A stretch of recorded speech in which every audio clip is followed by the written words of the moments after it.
Satu kali sahabat Abdullah bin Mas'ud radhiyallahu an pernah bertanya kepada Rasulullah sallallahu alaihi wasallam, "Ya Rasulullah, amal apa yang paling utama yang bisa kita lakukan selama hidup di dunia?"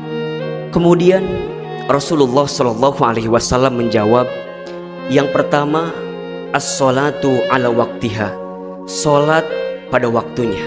Yang kedua, birrul walidain, berbuat baik kepada kedua orang tua. Dan yang ketiga, al-jihadu fi sabilillah, berjihad di jalan Allah."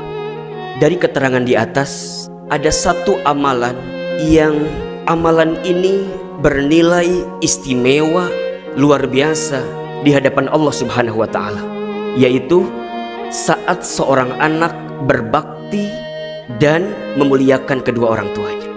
Saat kita hidup di dunia, maka di saat itu kita diperintahkan oleh Allah Subhanahu wa taala untuk senantiasa berbuat baik kepada orang tua, untuk senantiasa memuliakan orang tua, untuk senantiasa mengurai senyuman di wajah orang tua kita. Kenapa? Karena perkara ini merupakan perkara yang sangat disukai oleh Allah Subhanahu wa taala. Dan apabila engkau menemukan di antara mereka, di antara keduanya atau salah satunya sudah berusia lanjut di antara kamu sekalian, maka perintahnya adalah, dan janganlah engkau menghinanya, janganlah engkau menghardiknya, janganlah engkau mencelanya, janganlah engkau menyakitinya, dan berkatalah yang baik dengan perkataan-perkataan yang baik kepadanya. Banyak di antara kita yang mencari kebahagiaan, banyak di antara kita yang mencari kesuksesan, bahkan banyak di antara kita yang ingin masuk surga, tapi mereka lupa ada satu jalan yang bisa membuat kesuksesan kita, keberhasilan hidup kita, keberkahan datang dalam kehidupan kita. Salah satunya adalah dengan berbuat baik dan memuliakan kedua orang tua kita. Dalam satu keterangan, Rasulullah Shallallahu Alaihi Wasallam pernah bersabda, "Rogima anfuh, celaka menyesal. Rogima anfuh, celaka menyesal. Rogima anfuh, celaka menyesal." Siapa mereka? Mereka yang masih menemukan kedua orang tuanya, salah satu atau keduanya masih hidup, tapi mereka tidak bisa masuk surga karena keduanya. Kenapa? Karena mereka lupa, tidak berbuat baik dan tidak memuliakan kedua orang tuanya. Bagaimana cara kita memuliakan kedua orang tua kita? Apakah selama hidup ini pernah ada kata-kata kita yang menyinggung perasaan orang tua kita? Apakah selama hidup ini pernah ada perilaku kita yang menyakiti perasaan orang tua kita? Apakah selama hidup pernahkah kita mengecewakan kondisi hati orang tua kita? Maka dari hati yang paling dalam, saya berpesan kepada hadirin sekalian untuk memperbaiki keadaan kita kepada orang tua kita. Karena hati-hati, ridhonya Allah ada pada ridhonya orang tua, dan benci murkanya Allah ada pada benci murkanya orang tua. Apa maknanya? Kalau ada saja di antara kita yang pernah menyakiti hati orang tuanya, menyinggung perasaan orang tuanya, mengecewakan perasaan orang tuanya, dan kita menemukan kegagalan, ketidakbaikan dalam kehidupan kita, boleh jadi faktornya karena kita belum sempat menghadirkan kebahagiaan di wajah kedua orang tua kita.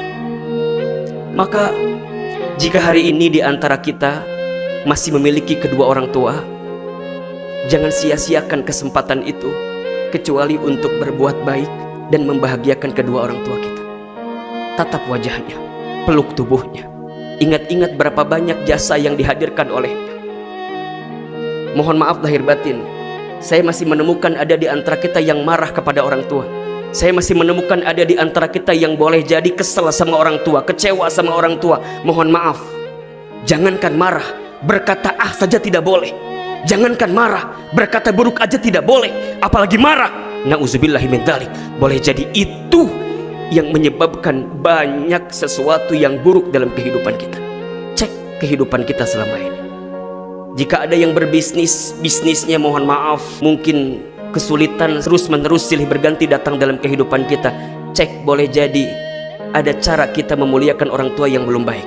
Kalau ada yang bekerja tapi bekerjanya belum bisa mendatangkan kebahagiaan dari karir yang dijalaninya, mohon maaf, boleh jadi ada kelakuan kita yang pernah menyakiti orang tua kita. Kalau ada yang berumah tangga, ada yang berkeluarga, kemudian merasakan sesuatu yang tidak baik di keluarganya, coba dicek. Boleh jadi ada sesuatu yang kita pernah sakiti di hati orang tua kita dan kita belum sempat minta maaf kepadanya. Demi Allah, jangan nunggu orang tua kita sudah tiada. Karena kalau sudah tidak ada, kita akan kehilangan kesempatan di depan mata kita untuk bisa berbuat baik kepada orang tua kita. Selama orang tua kita masih ada, rendah hatilah, rendah dirilah kepada mereka. Muliakan mereka, cintai mereka, sayangi mereka sebagaimana mereka sayang kepada kita saat kecil. Kalau ada sesuatu yang boleh jadi berbeda pendapat dengan mereka, maka hormati orang tua kita. Hadirkan komunikasi yang baik. Lebih baik diam daripada menyakiti perasaan orang tua kita.